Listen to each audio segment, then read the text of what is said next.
Those social factors, they affect churches. I'm talking to somebody. Yes, sir. So that's why we need to learn.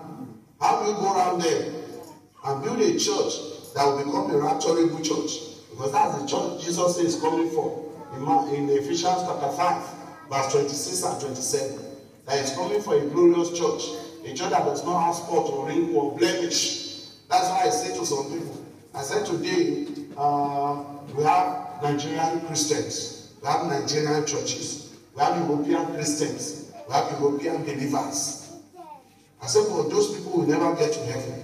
The only one that will get to heaven is a Bible church, is a Bible Christian.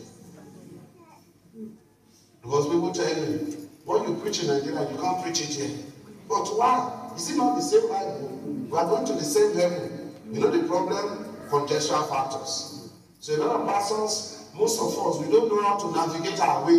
We don't know how to, because of those contextual factors. So if you always affect churches and affect ministries, that's why those of us who are in church, either we are in leadership, we are members, we are officers in the church, we need to learn that in the midst of all these contextual factors, how do you build a church that will please God and become rapturable whenever the trumpet sound?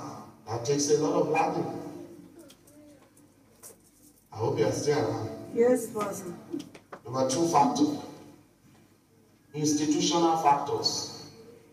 The way the church is instituted, especially most of us that comes from denominations. You know, there are ways denominations run that is, maybe I have to choose my words there, that are not very, very, very, very scriptural and healthy to the local churches. Because you see, when you set up a church, somebody starts a church and the branches are multiplying, leaders are multiplying, and we are growing, we're expanding numerically. Naturally, laws will come into place. Do's and don'ts, policies, values, ideas, everything will come into place. Some of them either from heaven, and some of them man's idea. Some of them to protect our integrity and show that we are different from others. It comes into play. That's what we call institutional factors. And 9 out of 10 times, institutional factors will hinder the growth of the local church more than anything else. Let me show you one example. There are institutional factors that place deacons, elders, boards above the leadership. So when a young pastor comes to that kind of church in a denomination, he's not in control of anything. It's the elders that are in control. He is just to do the preaching and forget about it. When offering is raised, they are the one that take care. Even when they say, yes, sir, yes, man, you see you people that are the board. The Lord is giving me a vision that we should do a program. Please, I need you people to support you. You say, who did you say gave you that vision? You say, God, go to him to give you money. Because as for this church, we don't have money for this kind of program.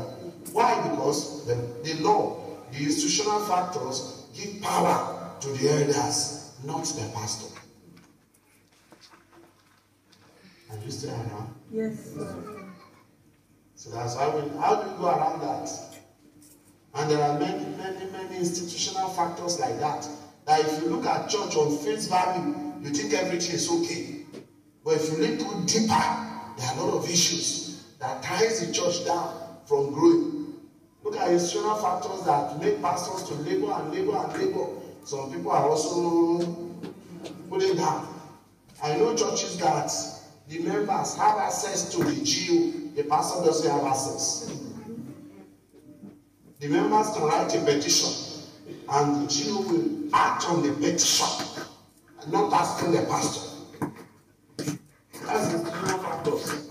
So how do we navigate that and grow a healthy church? That's how we need to learn. And that's why church growth is here. Number 3. I said these 3 factors will affect any church. Spiritual factors. Spiritual.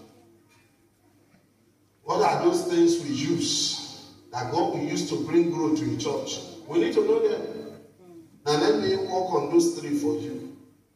If your spiritual factor is okay, the spiritual factors, I can mention them: fasting, prayers, anointing of the Holy Spirit, deliverance, ministrations, spiritual gifts. When pastor uses that, if your spiritual factors are all right, but your institutional factors are wrong, your church will not grow. Even if it grows numerically, if you use the spiritual factors to bring people, the institutional and contextual factors will finish them. So that's why you see a lot of churches who are struggling.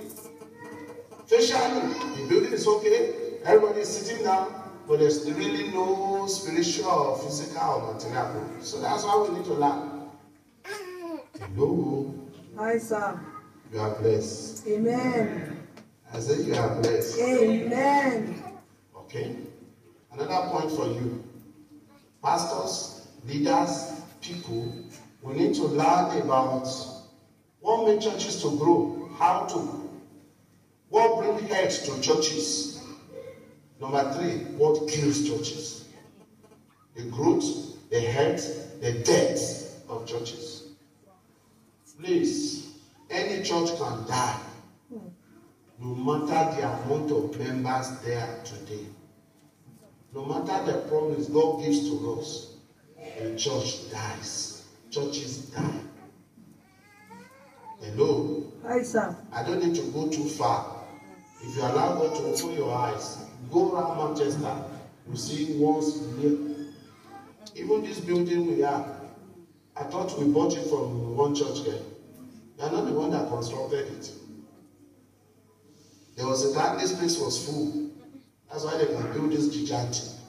But gradually, life goes out and people move away. Now, if you don't know what we should know, what kills them will also kill us. That's the truth. I was in one provincial, I was invited by a province, a denominational province back in Lagos. That was 2 weeks back. It was 2 weeks, no, last week Saturday. There is a regional province. They were doing their top leaders.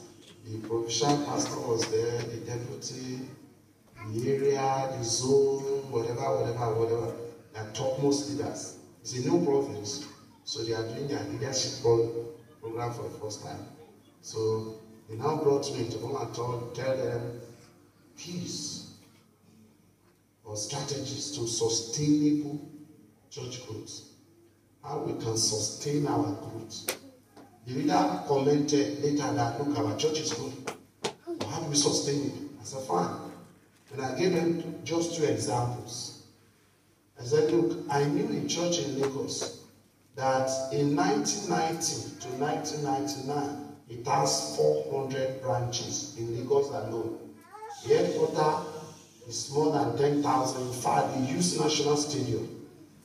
I said, well, as I'm speaking to you today, all the branches are closed down and the headquarters is, in fact, government did a road around that area. 3/4 of the church was blown away. And what kills the church? Just one mistake. The leader slept with his secretary, impregnated her. That's what finished the church. So churches do that. So a living church today can die tomorrow. And if you read your Bible very well, the Bible describes the church as the body of Christ. Isn't it? Mm-hmm. Now, this is a question. Human bodies do get sick. And if you don't treat that sickness, what happens? Death. Like in West Africa, there's Ebola. Peaceful. Very fast, in 21 days you are gone. But you know there's no drug, but there's a key. It's like when we were coming yesterday, everywhere now you wash your hand and you use hand sanitizer and they will test you. Yesterday I was tested twice. They put it on your head. So me, I was laughing. And you fill a form. The form we don't fill before. And part of the form is, did you attend a funeral in the last 3 months?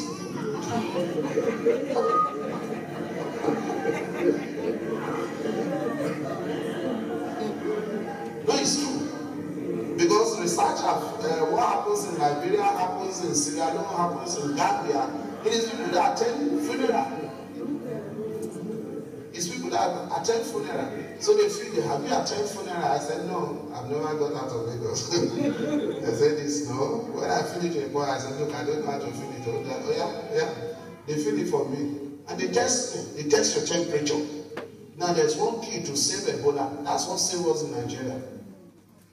If you are tested, you have unusual high temperature, and they isolate you. They start treating you, giving you antibiotics and all those things, building up your resistance, your immune, and your everything. In 21 days, you survive. So if it is detected early, and people that have very strong immune system resistance, they survive it. But people that have low immune resistance, and it was not detected early, you're already 10 days after you attend the funeral. Otilo. Write your name. That's why about 200-300 people that have first or secondary contact with the man who brought it to Nigeria, the soya, because they were detected early, they all survived. Only 6 people died in Nigeria. And today there's nobody in any observation.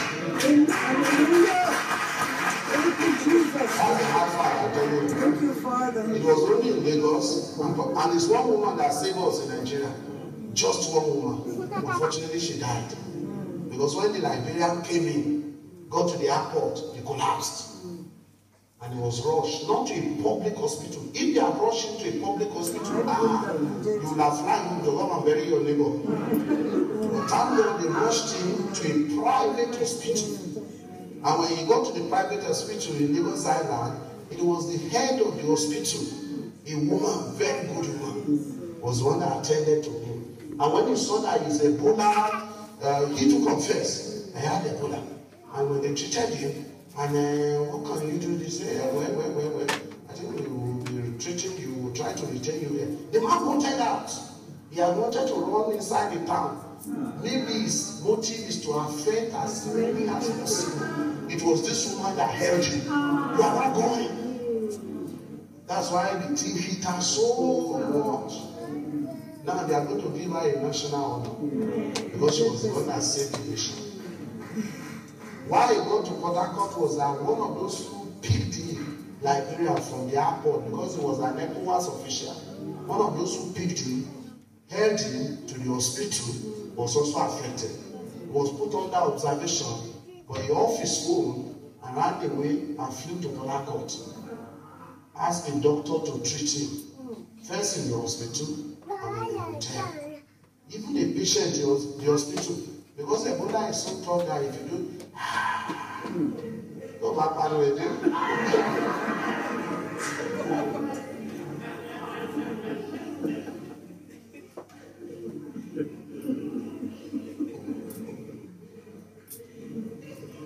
You are blessed. Amen. As I led to you yesterday, we are clear. Hallelujah. So you don't need to be afraid. Now, what led me to that is this. You can go home, sincerely.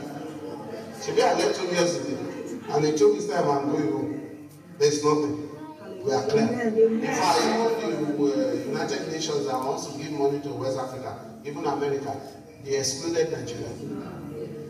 Even why they didn't open the school, you know, the normal fare, the natural fare, and people who are using it to make money.